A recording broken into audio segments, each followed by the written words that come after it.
कहतु आज आम ओडिया अनुसार नववर्षर प्रथम दिन जोटा को आम छतुआ संक्रांति कही पणा संक्रांति कही तेणु गाँ गहली छतुआ संक्रांति कहते एक्चुअली पणा संक्रांति ओडिया नववर्ष आरंभ यही दिन ठार बैशाख मास जो आरंभ है तो बैशाख मास को गोटे धर्म मास भाव में आम ओडिया संस्कार परंपरा अनुसार रही कहूँ आवाहमान कालू बैशाख मास आरंभ दिन काली पूर्णिमा गला आज संक्रांति महाविषुव पणा संक्रांति यही महाविषुव पणा संक्रांति ठारू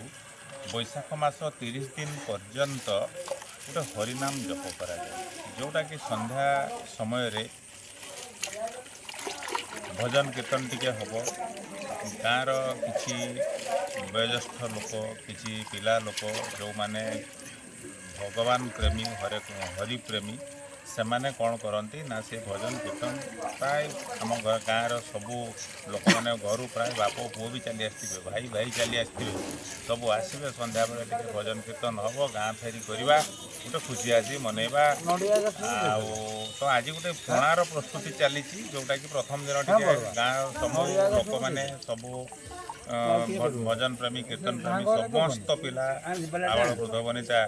जो कह जाए तो से मैंने आसवे ये पणा प्रस्तुति चलिए पणार प्रथमतः मुख्यतः बेल कदली आपणकर बुंदिया गुड़ चीनी आपणकर स्वाद अनुजाई जिलापी फिलापी ये सब जिनस दे पणा सुंदर भाव में प्रस्तुत करा जाए से पणा